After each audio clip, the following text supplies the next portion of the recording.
Morning बेटा। आज मैं डॉक्टर उर्मिला आपको छठी कक्षा की पूरक पुस्तक बाल राम कथा का पाठ 8 सीता की खोज पढ़ाऊंगी। पिछले पाठ सोने के हिरण में हमने देखा कि रावण सीता का अपहरण करके लंका में ले जाता है। रास्ते में गिद्धराज जटायु से युद्ध करते हैं, लेकिन इस युद्ध में जटायु घायल हो जाता है और रावण सीता को लेकर लंका चला जाता है। वहां उसे मनाने की कोशिश करता है कि तुम मेरी पत्नी बन जाओ, लेकिन सीता नहीं मानती। आज हम इस पाठ में पढ़ेंगे कि राम और लक्ष्मण कैसे सीता की खोज करते हैं। तो चलिए इस पाठ को शुरू करते हैं। राम के मन में कई प्रश्न थे, आशंकाएं थी। मारीच की माया उन्होंने देख ली थी। वह छल से उन्हें कुटिया से दूर ले गया था। अब क्या होगा, यही सोचते हुए राम कुटिया की तरफ भागे। वापसी में एक पल भी विलंब नहीं करना चाहते थे। विलंब अर्थात देर। लक्ष्मण को वो कुटी पर छोड़कर आए थे सीता की रखवाली के लिए और मन ही मन सोच रहे थे कि अच्छा हो लक्ष्मण वही हो, मारीच की मायावी आवाज उन तक न पहुंची हो। क्योंकि अगर लक्ष्मण कुटिया से दूर आ गया तो राक्षस सीता को उठा ले जाएंगे या खा जाएंगे। वे ये सोचते हुए आगे बढ़ ही रहे थे, तभी उनको पगडंडी से लक्ष्मण आते हुए दिखाई दिए। यानी वही हुआ जिसका राम को डर था। अनिष्ट की आशंका और बढ़ गई। पता नहीं सीता किस हाल में होगी। राक्षसों ने उन्हें मार डाला होगा, उठा ले गए होंगे। अकेली सीता दुष्ट राक्षसों के सामने क्या कर पाई होगी। कुटी छोड़कर आने पर वह लक्ष्मण से क्रुद्ध थे। उन्होंने क्रोध पर नियंत्रण रखा। लक्ष्मण का बायां हाथ जोर से पकड़ लिया और डर ने दोनों भाइयों को घेर लिया। फिर लक्ष्मण बताते हैं कि देवी सीता ने मुझे विवश कर दिया भ्राते। उनके कटु वचन मैं सहन नहीं कर सका, कटाक्ष और उल्हाना सुन नहीं सका। मैं जानता था कि आप सकुशल होंगे। आपकी सुरक्षा को लेकर मेरे मन में कोई संदेह नहीं था, तब भी मुझे कुटिया छोड़कर आना पड़ा। फिर राम कहते हैं कि ये तुमने अच्छा नहीं किया लक्ष्मण, तुम्हें मेरी आज्ञा का उल्लंघन नहीं करना चाहिए था। अब जल्दी करो, मेरा मन चिंतित है। सीता न जाने किस हाल में होगी, कैसी होगी। मायावी राक्षसों का कोई ठिकाना नहीं है। कुटिया अभी दूर थी पर दिखाई पड़ने लगी थी। राम ने वहीं से पुकारा, सीते तुम कहाँ हो? जैसे उन्हें पता चल गया हो कि सीता आश्रम में यानी कुटिया में नहीं है। कुटिया मौन थी, वहां से कोई उत्तर नहीं मिला। राम की बेचैनी और बढ़ गई। उनकी एक आवाज पर कहीं से भी उपस्थित हो जाने वाली सीता अब वहां नहीं थी। अनुपस्थिति कैसे बोलती। राम की आवाज पेड़ों से टकराकर हवा में विलीन हो गई, कुटिया के शून्य में समा गई। राम पुकारते रहे, उत्तर में उन्हें हर बार सन्नाटा ही मिला। चुप्पी हर ओर थी। हर दिन हवा में झूलने वाले पत्ते शांत थे, लताएं गुमसुम पड़ी थी, चिड़ियों की चहक लुप्त थी। कुटिया के निकट घूमने वाले पशु पक्षी चुप थे, सब स्तब्ध। राम भागते हुए कुटिया के नजदीक पहुंचे। कुटिया में जाकर देखा, सीते सीते पुकारते हुए उन्होंने आसपास की जगह देखी। पेड़ों और झाड़ियों के पीछे देखा, उन स्थानों की ओर देखा जहां सीता जा सकती थी। सीता का कहीं पता न था। शोक से व्याकुल राम रोने लगे। सीता से बिछुड़ना उनके लिए असहनीय था। वे सुध बुध भुला बैठे। विरह में वे गोदावरी नदी के पास पहुंचे। उनसे पूछा, तुमने सीता को कहीं देखा है? नदी ने उनका कोई उत्तर नहीं दिया। वे पंचवटी के एक एक वृक्ष के पास गए। सबसे पूछा, कोई सीता का पता बता दे। वे हाथी के पास गए, शेर के पास गए, फूलों से पूछा, चट्टानों और पत्थरों से प्रश्न किया। शोक संतप्त राम भूल गए कि चट्टानें नहीं बोलती, पेड़ पौधे बात नहीं करते, उनकी भाषा मौन है, उनके उत्तर भी मौन है। राम की मानसिक स्थिति विक्षिप्त जैसी हो गई, यानी पागलों जैसी हो गई। एक बार उन्हें लगा कि सीता वही है, कुटिया के पास पेड़ के पीछे छुप गई है। राम कहते हैं कि सीते मेरे साथ परिहास मत करो, यानी मजाक मत करो, वापिस बाहर आ जाओ। राम उस पेड़ की ओर दौड़ पड़े, वहां कोई नहीं था। वे निराश होकर पेड़ के नीचे बैठ गए। राम का दुख लक्ष्मण से देखा नहीं जा रहा था। उनका व्यवहार सहन नहीं हो रहा था। वे राम के निकट गए। विलाप करते राम ने कहा, मैं सीता के बिना नहीं रह सकता, तुम अयोध्या लौट जाओ लक्ष्मण। मैं सीता के साथ आया था, उनके बिना कैसे लौटूं? नगर वासियों को क्या मुंह दिखाऊं? तुम जाओ, मुझे यहीं छोड़ दो। फिर लक्ष्मण उन्हें समझाते हुए कहते हैं, आप आदर्श पुरुष हैं, आपको धैर्य रखना चाहिए, इस तरह दुख से कातर नहीं होना चाहिए। हम मिलकर सीता की खोज करेंगे, वे जहाँ भी होंगी हम उन्हें ढूंढ निकालेंगे। सीता हमारी प्रतीक्षा कर रही होगी। राम शांत हुए, पर थोड़ी देर में हा प्रिय कहते हुए पुनः विलाप करने लगे। इसी बीच आश्रम के आसपास घूमने वाला हिरणों का एक झुंड राम लक्ष्मण के निकट आया।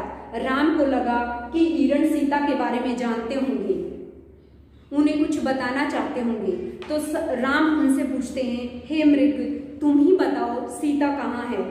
हिरणों ने सिर उठाकर आसमान की ओर देखा और दक्षिण दिशा की ओर भाग गए। राम संकेत समझ गए, हमें सीता की खोज दक्षिण दिशा में करनी चाहिए। उन्होंने लक्ष्मण से कहा, हिरण उसी ओर गए हैं। वन में भटकते हुए उन्होंने एक टूटे हुए रथ को देखा, मरा हुआ सारथी और मरे हुए घोड़े भी देखे। वन में रथ का क्या प्रयोजन, उनके टूटने का क्या कारण? राम असमंजस में पड़ गए। फिर लक्ष्मण ने कहा, लगता है थोड़ी देर पहले यहाँ संघर्ष हुआ है। यह पुष्पमाला वही है जिसे सीता ने वेणी में यानी चोटी में गूंथ रखा था। निश्चित तौर पर सीता राक्षसों के चंगुल में फंस गई है। यह माला संघर्ष के दौरान वेणी से टूटकर गिर गई होगी। फिर राम सोचते हुए कहते हैं, पर यह रथ कैसे टूटा? सीता के संघर्ष से यह नहीं टूट सकता। अवश्य किसी ने राक्षसों को चुनौती दी होगी, उनसे युद्ध किया होगा। वहां से थोड़ी दूर राम ने पक्षीराज जटायु को देखा। पंख कटे हुए, लहूलुहान, वे अपनी अंतिम सांसें गिन रहे थे। जटायु ने राम लक्ष्मण को देखा तो वे बोले, हे राजकुमार, सीता को रावण उठा कर ले गया, मेरे पंख उसी ने काटे हैं। सीता का विलाप सुनकर मैंने रावण को चुनौती दी, उसका रथ तोड़ दिया, सारथी और घोड़ों को मार दिया, रावण को स्वयं को घायल कर दिया, पर मैं सीता को नहीं बचा सका। रावण उन्हें लेकर दक्षिण पश्चिम दिशा की ओर उड़ गया। कहते कहते जटायु ने प्राण त्याग दिए। राम ने आगे बढ़ने से पहले जटायु का अंतिम संस्कार किया। वे सोचते रहे, पछताते रहे, यह कैसा विधान है, मैं तो कष्ट में हूँ ही, मेरी सहायता करने वालों को भी इतना कष्ट। अर्थात मेरी सहायता किसने की, यानी राम की सहायता किसने की? जटायु ने, और जटायु को भी इतना कष्ट हुआ।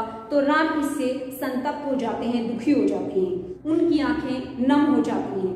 उन्होंने जटायु को अंतिम बार प्रणाम किया। जटायु ने सीता के बारे में महत्वपूर्ण सूचना दी थी, रावण का नाम बताया था, दिशा बताई थी जिधर सीता को लेकर वह गया था। राम जटायु की चिता के पास मौन खड़े थे। यह समय विलाप करने का नहीं है, हमें तुरंत दक्षिण पश्चिम दिशा की ओर जाना चाहिए, सीता उधर ही होगी। लक्ष्मण ने तत्परता दिखाई। आगे का मार्ग कठिन था। राम और लक्ष्मण को लगभग हर दिन राक्षसी आक्रमणों से जूझना पड़ता था।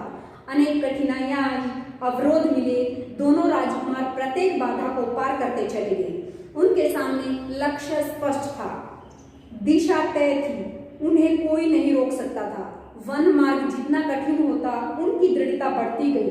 वनवासी प्रतिदिन सुबह उठते और दक्षिण दिशा की ओर चल पड़ते। एक दिन यात्रा के प्रारंभ में ही एक विशालकाय राक्षस ने उन पर आक्रमण कर दिया। उसका नाम कबंध था। कबंध देखने में बहुत डरावना था। मोटे मांसपिंड जैसा गर्दन नहीं थी, आंख थी वो भी एक, दांत बाहर निकले हुए थे और जीभ जो थी वो बाहर लपलपा रही थी। राम और लक्ष्मण को देखते ही कबंध प्रसन्न हो गया। उसने दोनों हाथ फैलाए और एक एक हाथ से दोनों भाइयों को हवा में उठा दिया। उसे मन मांगा आहार मिल गया। बैठे बिठाए वह अपने शिकार को भुजाओं में लपेटकर मुंह तक ले जाना चाहता था। इससे पहले राम लक्ष्मण ने अपनी अपनी तलवार निकालकर उसके हाथ काट दिए। उसके हाथ धरती पर गिर पड़े। कबंध उनकी शक्ति और बुद्धि पर आश्चर्यचकित रह गया और उसने पूछा कि तुम दोनों कौन हो? राम लक्ष्मण ने कहा, हम अयोध्या के महाराज दशरथ के पुत्र हैं राम और लक्ष्मण। रावण ने राम की पत्नी सीता का हरण कर लिया है, हम उन्हीं की खोज में निकले हैं। राक्षस कबंध ने राम के बारे में सुन रखा था और साक्षात देखकर यानी सामने देखकर वह प्रसन्न हो गया। उसने कहा, मैं सीता के संबंध में कुछ नहीं जानता, लेकिन तुम दोनों की सहायता का एक उपाय बता सकता हूँ। मेरा एक छोटा सा आग्रह स्वीकार करो तो। और वो आग्रह क्या बताया कि मेरा अंतिम संस्कार राम करे। राम ने जब इस बात पर सहमति व्यक्त की तो कबंध ने कहा कि आप पंपा सरोवर के पास ऋष्यमुख पर्वत पर जाएं। ऋष्यमुख पर्वत पर वानरों के राजा सुग्रीव निर्वासित जीवन व्यतीत कर रहे हैं, आप उनसे जाकर सहायता लें। उनके पास बहुत बड़ी वानर सेना है। सुग्रीव के वानर सीता को अवश्य खोज निकालेंगे। कबंध की सांसें टूटने लगी, उनका अंत निकट था। राम और लक्ष्मण को अपने पास बुलाते हुए उसने कहा, पंपा सरोवर के पास मतंग ऋषि का आश्रम है, वहीं उनकी शिष्या शबरी रहती है। आगे जाने से पहले आप शबरी से अवश्य मिलिएगा। यही बोलते बोलते कबंध ने प्राण त्याग दिए। राम ने अपना वचन पूरा करते हुए कबंध का अंतिम संस्कार किया और पंपा सरोवर की ओर चल पड़े। कबंध की बातों से राम को बहुत ढाढ़स हुआ। सीता तक पहुंचने की आशा बलवती हुई। राम को सुग्रीव की क्षमता और उनकी वानर सेना की शक्ति का पता था। वे जल्दी ही सुग्रीव तक पहुंचना चाहते थे। ऋष्यमुख पर्वत का रास्ता पंपा सरोवर से होकर जाता था। पंपा सरोवर का प्राकृतिक सौंदर्य अद्भुत था। मतंग ऋषि का आश्रम वही था। पंपा सरोवर के निकट लता और कुंजों से घिरा हुआ सरोवर का पानी बहुत मीठा था। शबरी की कुटिया भी वहीं पर थी। वह ऋषि की शिष्या थी। उसकी आयु बहुत हो गई थी, जर्जर काया, लेकिन आंखें ठीक थी। हर पल राम की प्रतीक्षा में खुली हुई। ऋषि ने उसे बताया कि एक दिन राम आश्रम में अवश्य आएंगे और वह उनसे मिलेंगे। राम को आश्रम में देखकर शबरी बहुत प्रसन्न हुई। उसकी आव भगत की, सेवा की, खाने को मीठे फल दिए, रहने की जगह दी। उसकी आंखें तृप्त हो गई। राम ने सीता के संबंध में पूछा तो शबरी ने राम को आश्वस्त करते हुए कहा, आप सुग्रीव से मित्रता कीजिए, सीता की खोज में वह अवश्य सहायक होगा। उसके पास विलक्षण शक्ति वाले वानर हैं। अगले दिन राम लक्ष्मण ऋष्यमुख पर्वत पर चले गए। उनकी व्याकुलता अब और घट गई थी। मन की शांति लौट आई थी, क्योंकि हर किसी ने, जैसे कबंध राक्षस ने भी और शबरी ने सुग्रीव से सहायता मांगने का आग्रह किया था और बताया था कि उनके पास विलक्षण वानर शक्ति है जो सीता माता का पता लगा सकती है। इसलिए राम थोड़े से शांत हुए। आज के इस पाठ में हमने पढ़ा कि राम और लक्ष्मण दौड़ते हुए कुटिया की तरफ जाते हैं, लेकिन वहां उन्हें सीता नहीं दिखाई देती। फिर वो गोदावरी नदी से पूछते हैं, पेड़ों से पूछते हैं, पुष्पों से पूछते हैं, हाथी और शेर से पूछते हैं, लेकिन कोई उनका जवाब नहीं देता। तो वो चलते रहते हैं। चलते चलते उन्हें रास्ते में टूटा हुआ रथ, घोड़े और साथी मिलता है और आगे चलने के बाद उन्हें जटायु मिलता है, जो उन्हें बताता है कि मैं रावण के साथ युद्ध कर रहा था, उसने मेरे पंख काट दिए और उसने बताया कि आप दक्षिण दिशा की तरफ जाओ। रावण उसे दक्षिण दिशा की तरफ लेकर गया है।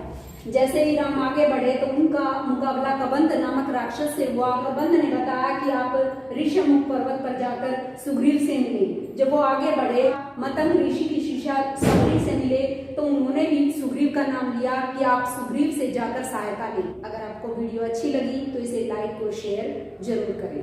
Thank you.